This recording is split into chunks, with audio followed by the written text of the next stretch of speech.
Which best illustrates the concept of growth? So letter A, a grade 5 pupil has learned to play a piano. Letter B, a teacher education student gains knowledge on assessment of learning. Elementary pupil gains 1.5 pounds every month. And letter D, a high school student gets a score of 80 in a mental test. So ano po kaya sagot dito mga teachers? Ayan, so medyo hindi klaro at saka pahinto-hinto. Okay, hintayin po muna natin maging stable yung connection.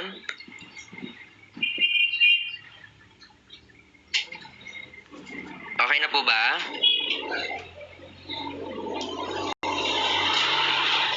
Okay na po? Okay. Basa po ba? Basa po? Okay, sige. Naririnig pero hindi ka po namin makita. Okay. So yung question po muna yung tingnan po natin. Okay, so ano po kaya sagot dito? Okay, so that is letter C. Kasi nga, when we speak of growth, ibig sabihin yan, change in dimensions. Okay, pag-usapan muna natin, teacher, kung ano ba yung mga variables in development. So, okay, focus po tayo dito. Kita po ba? So, magsusulat po tayo para kita po natin. So, pag sinabi nating development, meron po yan tatlong variables. Una po ay growth, sunod, learning, and maturation. Pag sinabi po nating development, positive or negative po ba yan? Okay, development can be positive, can be negative. So, development, teacher, hindi yan palaging progress. It can also mean positive or negative. So, when we speak of growth, ano daw yung growth, teacher? Change in ano daw yan? Kasi nga, development is change. Pero these are the variables under development. So, growth, change in what?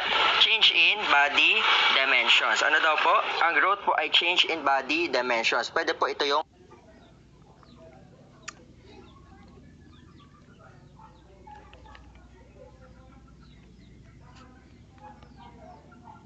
daw po. So, development, teacher, hindi yan palaging progress. It can also mean positive or negative. So, when we speak of growth, ano daw yung growth, teacher? Change in ano daw yan? Kasi nga, development is change. Pero these are the variables under development. So, growth, change in what? Change in body dimensions. Ano daw po? Ang growth po ay change in body dimensions. Pwede po ito yung height o kaya ito yung weight. Next, learning. So, development in learning. So, change in ano naman to? Change due to experiences. So, ang learning daw po, change due to experiences. Next, what about maturation?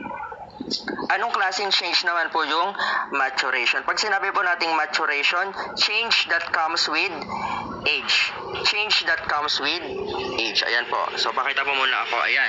So, meron daw po tatlo tayong variables in development. Ano daw po yun? Una, growth, learning, and maturation. Alin po daw yung nagsasabi ng change based on your age?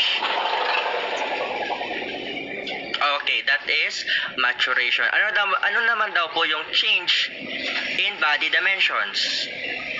Yun naman po yung growth. Very good. Ano naman po kapag sinabing change because of experiences? Okay, very good. That is learning. Okay, sabihin nyo naman, teacher, kung anong tinutukoy kong klaseng change.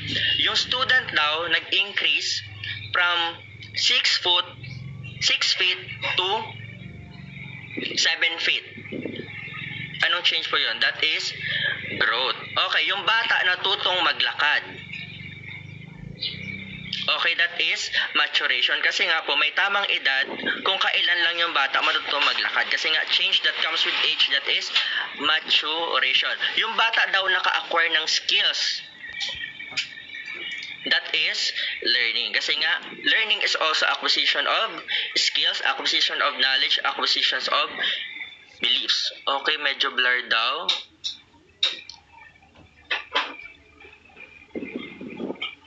Ayan. Okay, medyo mahina po yung audio. Hello po. Okay. Ayan. So, medyo okay na daw. Okay. Ayan, sorry, medyo magalaw yung camera kasi nga hawak ko lang yung camera. Okay. Try po naman natin. Okay, question number 2.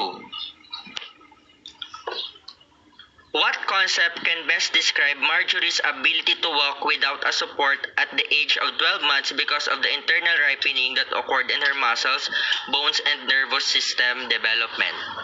Okay, nasabi na natin to kanina kasi nga, di ba?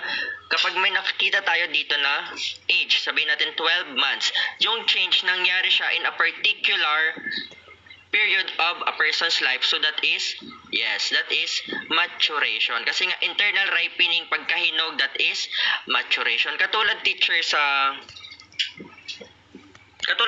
prutas, no? May panahon lang teacher kung kailan nahihinog ang isang prutas. So that is maturation, ripening. Tama po ba? Okay. Now let's move to question number 3. What does maturationist theory advance? So letter A, development is a product of maturation and learning as these two constantly interact with one another. Letter B, development is a biological process that occurs automatically on predictable sequential stage over time.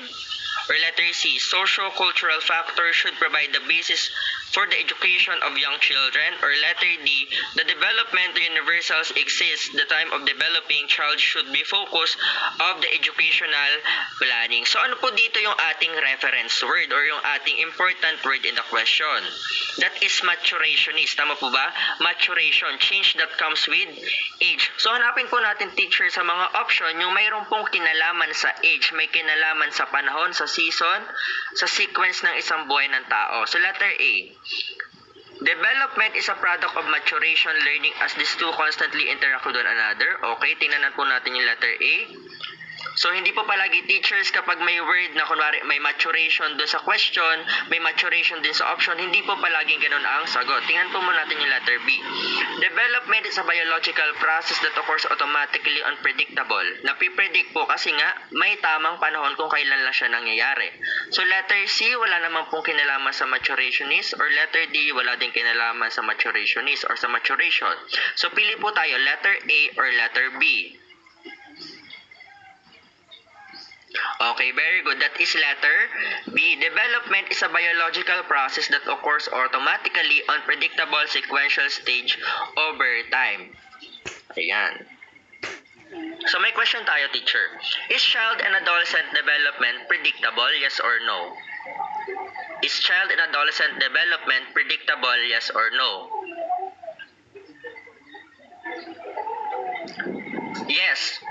Bakit po siya predictable? Kasi nga, ang development po natin ay kaya po nating i-predict. For example, di ba, sa bata, napipredict natin, itong batang ito paglaki nito magiging katulad to ng papa niya. Itong batang ito paglaki nito magiging tong doktor. Paglaki nitong bata magiging teacher. Paglaki nitong batang ito magiging tong gymnast or athlete, di ba? Ganun po teacher and child adolescent development. Kaya po siya nagiging science because it's predictable. Kaya po nating ma-predict ang buhay ng isang tao, ang change na pwedeng mangyari sa isang tao. So, isa po siyang factor para masabi po natin ang child adolescent development is a science because, ano daw siya? It is predictable. Okay. Let's move to question number 4. Ayan. Number 4. Sorry. Identical twins are more alike than fraternal twins. Which of the following statements or principles supported by this? Identical twins are more alike than fraternal twins. Which of the following statements or principles is supported by this? Letter A. Intelligence is determined partly by prenatal nutrition. Letter B. Environment affects both fraternal and identical twins. Letter C. Intelligence hinges in physical structure. Or letter D. Heredity has a part in determining physical appearance. Okay. So, discuss po muna natin, teacher, Okay, meron po kasi tayong tinatawag dyan, mga issues in child-adolescent development. Wait, nagalong po natin. Meron po tayong nature versus nurture, continuity versus discontinuity, at ano pa yung isa? Stability versus change. Ano daw po yung una? Nature versus nurture or heredity versus environment.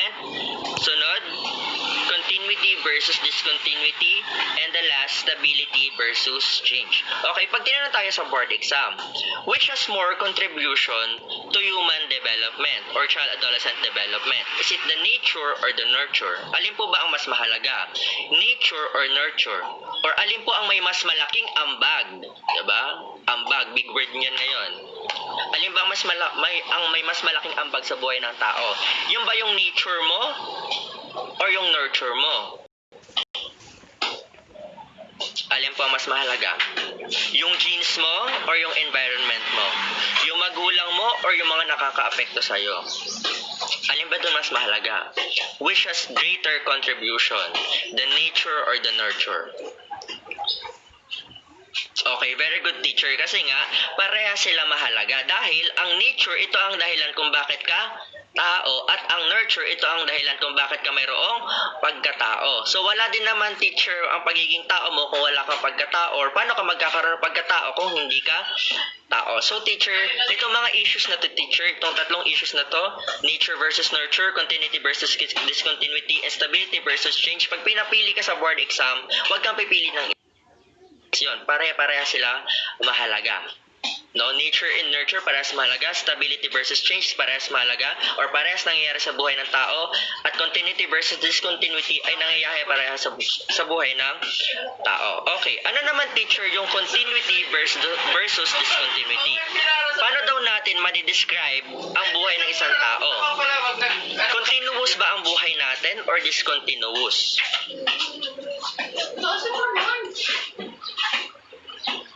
Ano ba ang buhay natin? Continuous ba? Tuloy-tuloy ba? Or discontinuous pa putol-putol? Okay, isipin nga natin. Kasi sabi daw, isa to sa mga issues kung saan ang buhay daw natin discontinuous and continuous. So, paano natin, teacher, masasabi na ang buhay natin ay continuous or tuloy-tuloy? May panahon ba sa buhay mo na bigla kang tumigil, namatay, tapos kinabukasan nagising ka ulit? May ganun po ba? Wala, teacher. Ang buhay ay patuloy lang, teacher. Once na pinanganak ka, once na nabuo ka, tuloy-tuloy na yun hanggang ikaw ay mamatay. Continuous po, teacher, ang buhay natin. Pero may nagsasabi din na ang buhay daw natin ay discontinuous.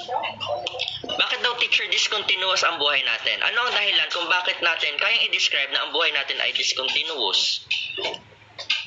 It's because mayroon tayong mga stages. Meron tayong mga stages. Ang buhay natin ay putol-putol na mga stages. Saan ito, teacher, nagsimula? Question, when does life begin? Kailan, teacher, nagsimula ang ating buhay? Or ang buhay ng isang tao? Okay, very good. Life begins from the moment of conception. Ito yung kapag nagsama na yung sperm at egg cell. Saan po galing ang sperm cell? Okay, sa tatay nyo po. Saan po galing ang egg cell? Sa mama nyo. Okay, alin doon yung may buntot? Okay, yung sperm cell. O, sa dalawang cells na yung, teacher, sino yung nagde-determine ng sex ng isang bata? Or yung kasarian, or yung magiging kasarian ng isang bata?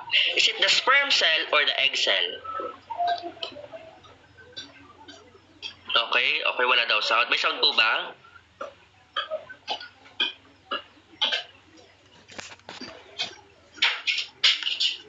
Okay. Na-stuck po yung video, okay? Ayan. May alin po ba? Sino po nagdedetermine ng sex ng bata or yung magiging kasarian ng bata? The sperm cell or the egg cell? Tama po kayo, ito yung sperm cell. Dahil po ang egg cell or ang cells na babae, ano lang po ang daladala niyang sex chromosome? X lang po. No, wala pong iba. Pero ang lalaki po, nagdadala po siya ng X, pwede din pong Y. So, pag nagsama po yung dalawang X, kunwari, X po yung dadala ng sperm, syempre, X palagi yung egg. Pag nagsama sila, ano mabubuong anak? Babae or lalaki? Babae. Pero kunwari, ang daladala ng sperm ay Y chromosome or Y sex chromosome at daladala ng egg, syempre, laging X din. So, ang mabubuo nilang anak ay XY. So, ibig sabihin, lalaki po yung magiging anak nila. So, from the moment na yung teacher nag-start na yung buhay ng isang tao pag nagsama ng sperm at egg cell. At saan sila nagtatagpo? sa loob ng reproductive organ ng babae, specifically in the fallopian tube. So yun po teacher, nag-start ng ating prenatal development. So prenatal development po, ito po teacher yung unang stage ng buhay natin kung saan nangyayari ito sa loob na sinapupunan ng ating nanay. So ang una pong stage ng prenatal development, ito po yung tinatawag na germinal stage or zygotic stage. Kasi nga, pag nagsama na ang sperm at egg cell, ano na po nabubuo? Ito na po yung zygote. At ano daw po yung pagkakasunod-sunod ng germinal stage or zygotic stage? Una, the sperm and the egg cell unite. Second, fertilization occur. Next, ano sunod sa fertilization occur? May implant na po ba agad yung zygote sa uterus? Hindi pa po. Magta-travel muna siya from the fallopian tube going to the uterus. And how many days does it take for the zygote to reach the uterus for implantation? Ilang araw daw po ba? 1 month po ba yung pagta-travel? Okay, it will only take 10 days. 10 days lamang po. So, 10 days, teacher, aabutin ang zygote para ma-reach yung uterus for implantation. And habang po, teacher, nagka-travel, yung zygote going to the uterus, ano na pong nangyayari sa zygote? Siya po ay nag-divide. So, bago pa man lang po siya ma-implant sa uterus, madami na pong cell yung zygote. So, implantation, ito po yung katapusan ng germinal stage or zygotic stage. And gaano daw po katagal yung zygotic stage or germinal stage? 0 to 2 weeks. Gaano daw po katagal? 0 to 2 weeks. And after zygotic stage, ang susunod na po ay embryonic stage. Ano daw po sunod? Embryonic stage. And gaano po katagal yung embryonic stage? 2 weeks to 8 weeks. Gano'n daw po katagal? 2 weeks to 8 weeks. Ano naman pong nangyayari during the embryonic stage? Siyempre, the formation of the embryo. At ano pong simula ng embryonic stage? First, cell differentiation intensifies. Ano daw po? Cell differentiation intensifies. So, patuloy lang po teacher ang pag-divide at pag-divide ng mga cells. Ano pong sunod? Okay, cell differentiation intensifies. Ano pong sunod? O pag dumami ng mga cells, group of cells, ano sunod? Tissues na po. Dito na po develop ang mga life-supporting systems ng bata. Ano daw po yung tatlong life-supporting systems ng isang embryo? Ito po yung placenta, umbilical cord, at yung amnion. Yung amnion po, meron po tayong amniotic fluid at meron din po tayong amniotic sac. Amniotic fluid, amniotic sac. Yung amniotic sac, ito yung parang plastic kung saan yung embryo ay nasa loob. Tapos yung amniotic fluid, ito po yung dito po nakasuspend yung embryo. Ayan. So after po ma-develop yung mga life-supporting systems, ano na pong sunod? Organs appear. Ano daw po? Organs appear, and then finally, syempre, pagkatapos ng mga organ system na. So, after naman po nun, ano na pong susunod? Okay, yun na po yung fetal stage. At gaano po katagal yung fetal stage? 8 weeks to 9 months. So, after po no, 9 months na yun, may lalabas na po natin yung baby. So, pagkalabas po, saka po natin siya pwedeng tawaging baby dahil pag nasa loob pa lamang po, siya po ay fetus. So, ulitin nga po natin yung prenatal stage. Ano po yung tatlong stages under prenatal stage? Germinal, embryonic, at fetal. Germinal, embryonic, at fetal. So, yun po yung nasa prenatal stage. Question, ano daw pong unang sense ang na-develop sa isang bata or sa isang tao? Ano po yung unang sense na na-develop sa isang tao? Ano po ba yung mga senses natin? Hearing, eyesight or vision, smelling, sense of touch, ano pa, sense of taste. Ano po yung unang sense na na-develop sa isang tao?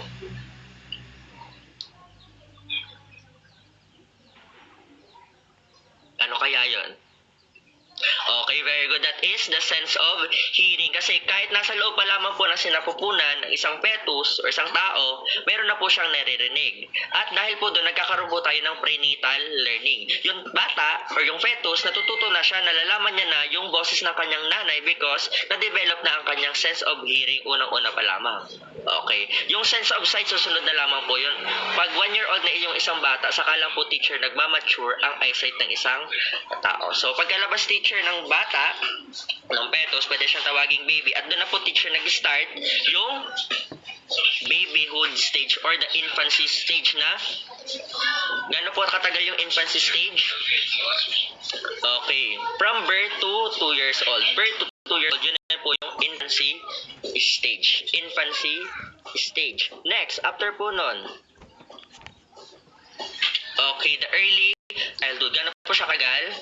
3 to 6 years old. 3 to 6 years old. And sunod po nun, middle or late childhood.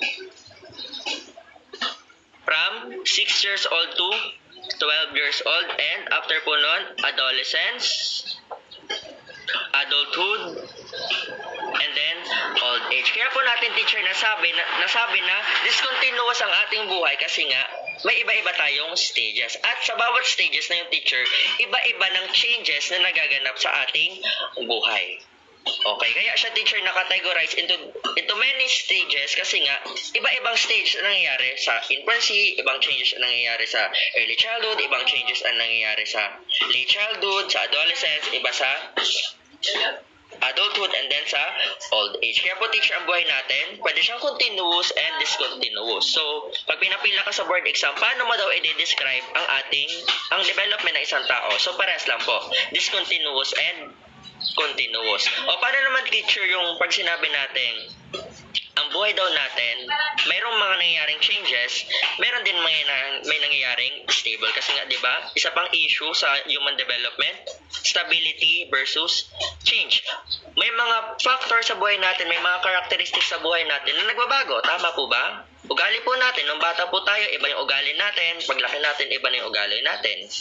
For example, sa physical appearance, nung bata ka, maputi ka, ngayon maputi ka pa rin. Di ba? Stable lang yun.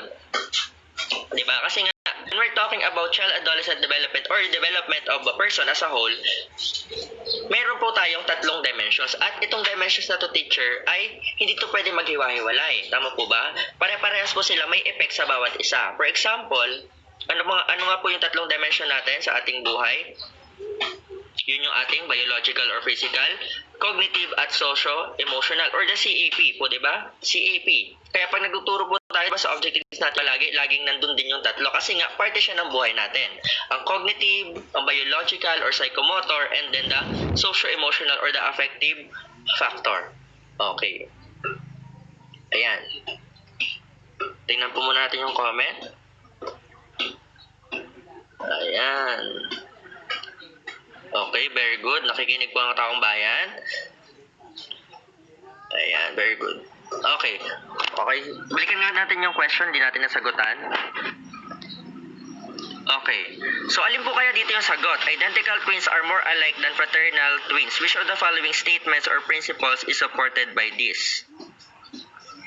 So, ano tinutukoy ditong issue, teacher? Tama po ba? Nature.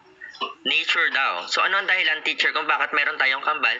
It's because of the nature. Okay, tingnan natin yung letter A. Intelligence is determined partly by prenatal nutrition. Wala naman pong kinalaman dun sa tanong yung intelligence. Tama po ba? Or letter B.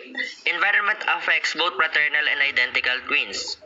Or letter C. Intelligence hinges in physical structure. Katulad po ng letter A, wala pong kinalaman yung intelligence sa letter C. Or letter D. Heredity has a part in determining physical appearance. So, the perfect answer here is letter D. Tama po kayo. Okay, letter D. Very good. Okay. Tignan natin number 5. Sorry. A developmental issue concerned whether an individual is a product of his or her genes or of his or her culture. So, tinutukoy dito, teacher, ay nature versus nurture. Okay, very good. Letter B. Okay, number 6. The teacher must be aware that both heredity and environment represent complex factors, exerting many specific influences on individuals' growth. Which of the following statements best represents the influence of heredity and environment? So, para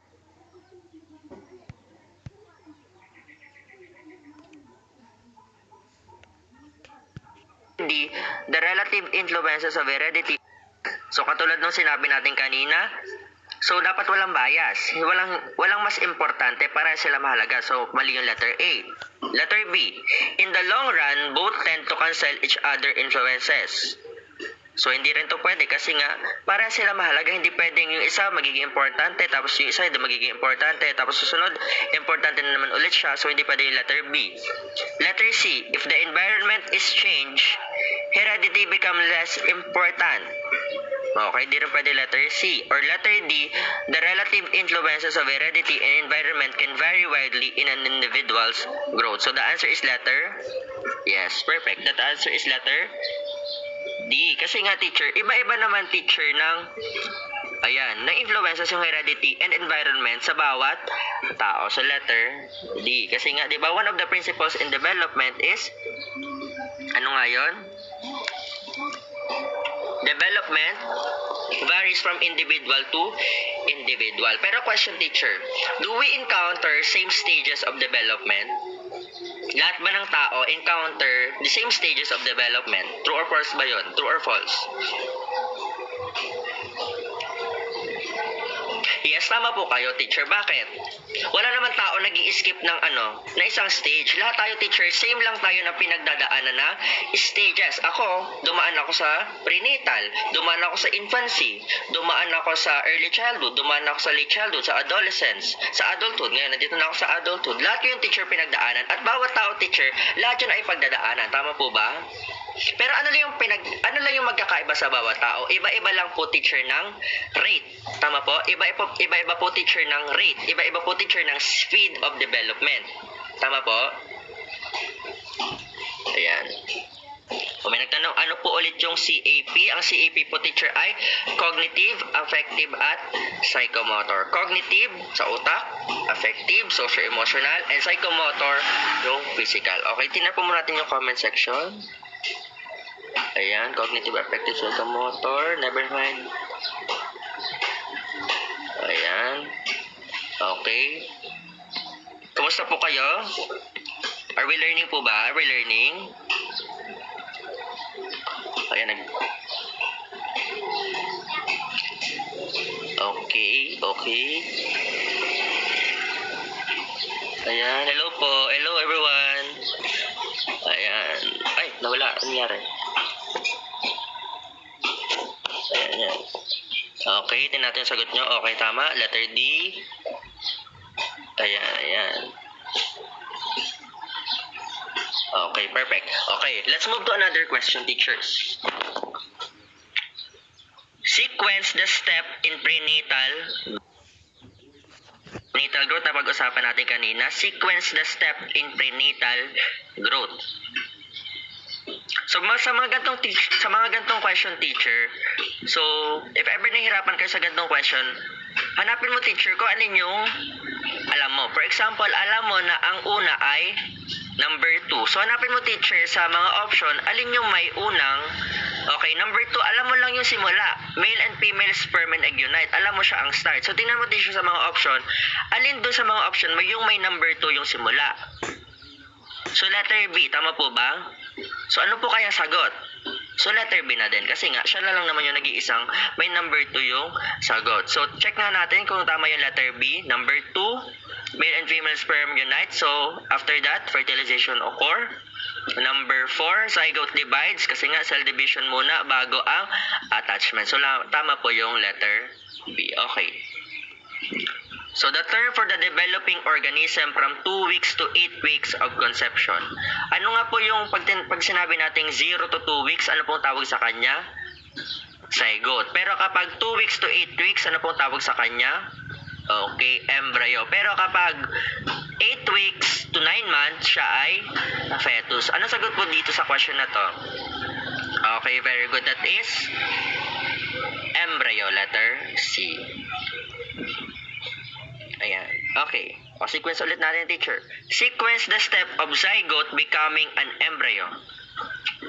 So, ito naman, anong stage po kaya to, teacher, ng prenatal? Ito po yung tinatawag nating embryonic stage. So, pag sunod-sunodin po natin, teacher, yung embryonic stage. Sa ganitong question, teacher, di ba sabi natin, hanapin mo, teacher, kung ano yung simula.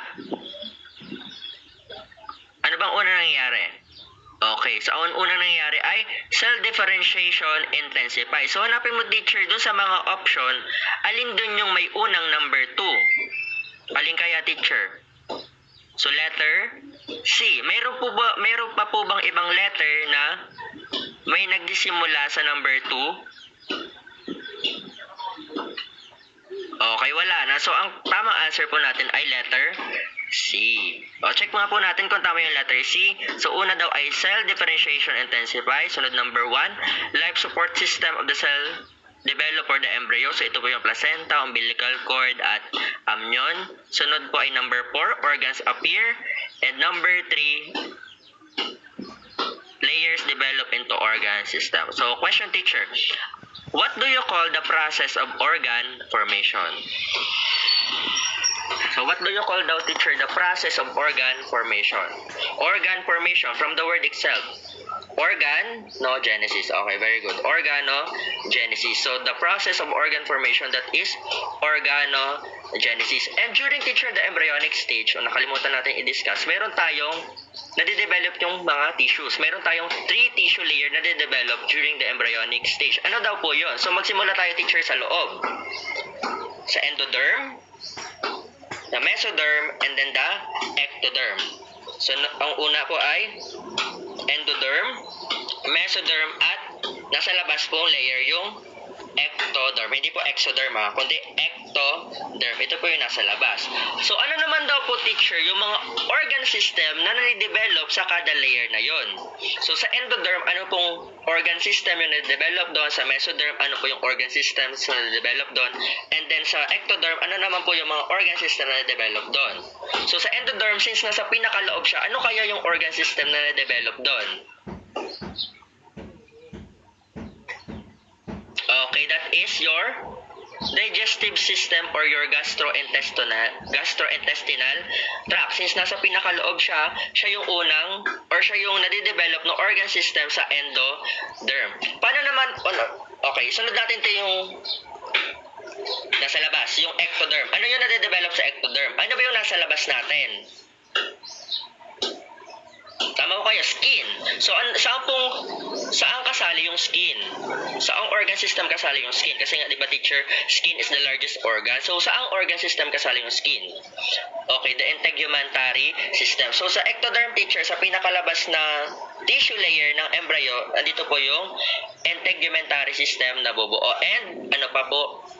Okay, the nervous system. So, sa ectoderm, teacher, ano yung mga organ system na na-develop? The integumentary system and the nervous system. So, paano naman, teacher, dun sa mesoderm? Yung mga hindi natin nabanggit na organ system, siya ay na-develop sa mesoderm. Para mas madali natin maalala, alalahanin lang natin yung nasa loob, yung gastrointestinal tract or digestive system, at yung dalawa na nasa ectoderm, and yung iba na hindi nabanggit, siya ay nasa mesoderm. Ano po yung nasa mesoderm? The circulatory system, the skeletal system, respiratory system, ano pa, urinary system, reproductive system, muscular system. So, siya po, teacher, ay develop in the mesoderm. So, mas madali din maalala kapag yung endoderm lang at yung ectoderm yung sinaulo lang natin or tinandaan natin. Kasi nga, yung mga di nabanggit, siya ay nasa mesoderm. Okay. So, okay. Punta muna tayo ulit sa another question. This stage of development is known as the questioning age or exploratory because the child is constantly asking so many questions. Ano pong karakteristik ng bata ito? Ito po yung chatterbox stage kung saan yung bata ay madaldal. Yan, nagdadaldal na yung bata. Ang dami ng question sa buhay. So, anong stage kaya yon? Babyhood, infancy, early childhood, or late childhood? Alin po, teacher? Babyhood, infancy, early childhood, or late childhood? Saan dito madaldal na yung bata? Di ba usually mga 3 years old, mga ganun, 4 years old. So, alin kaya yung teacher? Infancy ba yon? So, hindi na pwede yung letter A at letter B. So, pili tayo, teacher, letter C or letter D.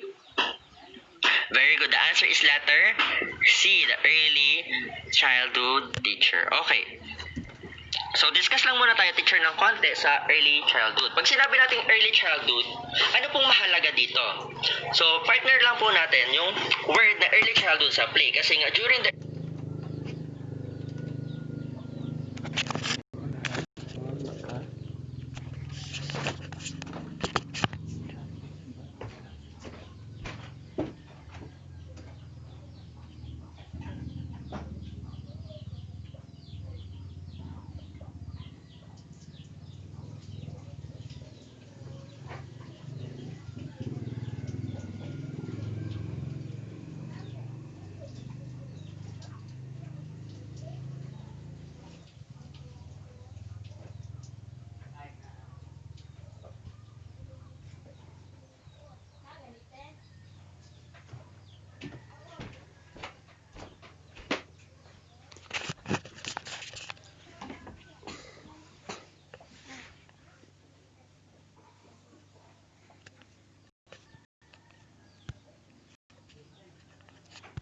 word na early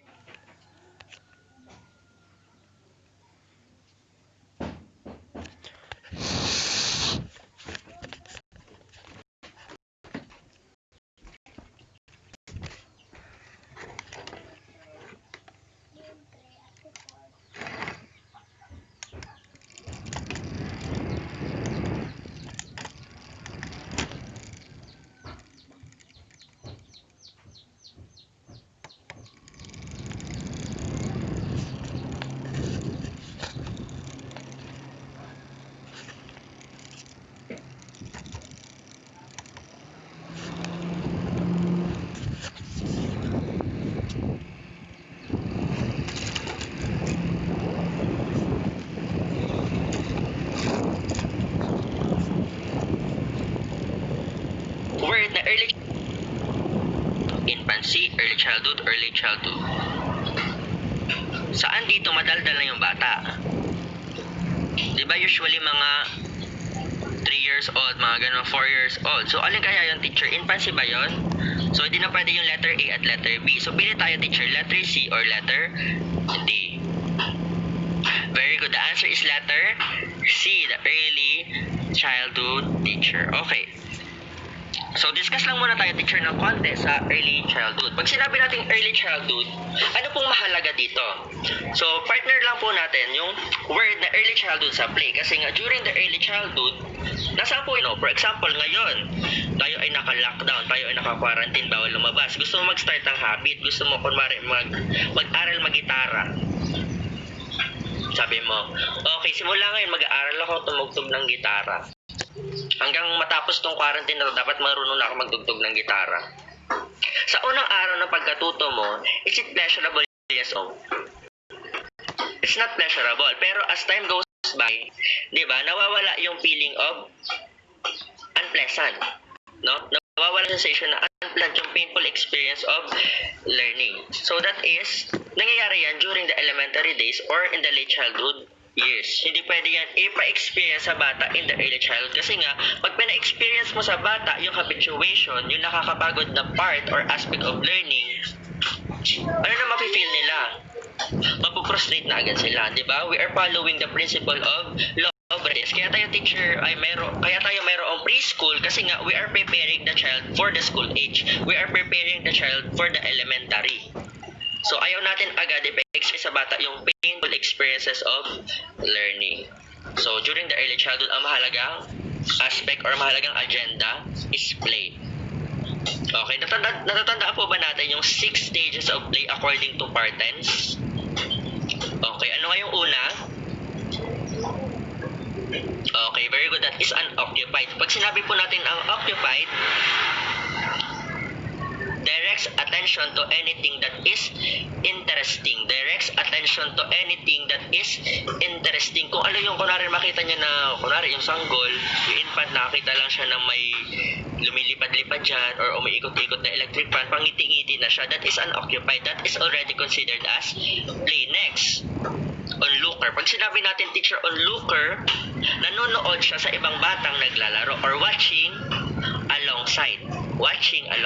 Onlooker, nanonood lamang. Next, Solitary play. Pag sinabi nating solitary play, di ba solitary? Solo, naglalaro mag-isa. So, plays alone. Pag sinabi nating solitary play, plays alone. Next, pag sinabi natin, anong sunod solitary play? Dito na ba siya? Ayan. Okay, ano naman yung play side by side? Or play alongside? Naglalaro na siya with other people, pero side by side lang. Hindi sila naglalaro together. That is parallel play. Parallel play, play alongside. Pero pag watch alongside, ano daw yun? Onlooker. Pero pag play alongside, that is parallel play. Next, associative play. Pag sinabi natin associative play, naglalaro yung bata together, pero they are not bounded by rules, no? They are not bounded by rules. Walang rules yung laro nila. Basta laro-laro sila, nag-interact sila. That is associative play. And finally, we have the cooperative play. Pag sinabi cooperative play, the children, they are playing with each other and they are bounded by rules. So, ang mga nilalaro nilang games ay meron ng mga rules. No? May mga rules na to, may mga rules na sunod-sunod. For example, habulan. Kapag hawakan ka, tayakan. No, ganun, may mga rules. Okay. So, ano daw po yung 6 stages of play according to Partes? Unoccupied. Okay, ano sunod? Watching alongside, that is onlooker. Next, playing alone. Solitary, play. Next, plays alongside, that is parallel play. Plays with other people not bounded by rules, that is associative play. And play with other children bounded by rules, that is cooperative play. So mahalaga po, teacher, na sa bata, na especially nasa early childhood, sila ay maglaro. Kasi nga, dito, teacher, nagsimula yung kanilang interaction. Kasi nga, di ba, ito din yung tinatawag natin na pre-gang stage. The early childhood stage is also called as the pre-gang stage. Ayan. Okay. May naiintindihan po ba? Okay, tingnan po natin yung comment natin kung nalalabuan po. Nawawala yung signal. Ayan. Okay, yes. Okay. Ayan. Okay. So, move po tayo sa another question. What is the most accurate definition of the puberty stage? What is the most accurate definition of the puberty stage? Letter A, rapid physical growth and sexual maturation that ends childhood. Letter B, stage when sexual maturation is achieved. Or letter C, stage when adolescents establish identities separate from their parents.